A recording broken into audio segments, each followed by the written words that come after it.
हरे कृष्ण। धृतराष्ट्र नेत्रहीन थे, से देखी पार नथिले, किंतु तांकर धर्मपत्नी गांधारी से तो नेत्रहीन नथिले, से कहीं देखी पार नथिले।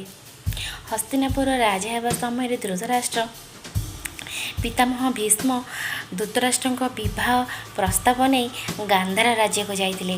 गांधारींकर एवं धृतराष्ट्र प्रस्ताव नहीं जितेबाला जानिले गांधारी पिता एक तांको कष्ट लगिला, कहीं धृतराष्ट्र नेत्रहीन थे। जड़े नेत्रहीन सहित कन्यांकर बह करने से राजी हेले नहीं, तथापि से राजी हेले कहीं मन में भय थिला यदि से राजी न हेबे गांधार राज्य को आक्रमण करेंगे, से राजी हो गले।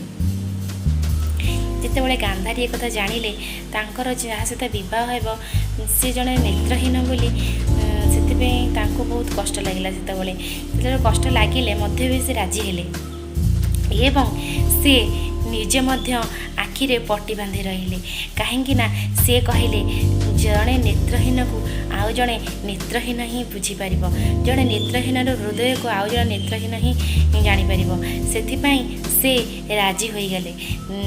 गांधारी एवं धृतराष्ट्र विवाह मध्य हैला एवं गांधारी सदा सर्वदा नेत्र थाई मध्य आखिरे पट्टी बांधि रहिले, कहीं धृतराष्ट्र नेत्रहीन थिले।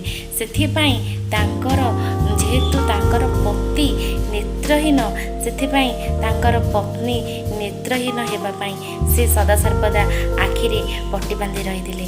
हरे कृष्ण।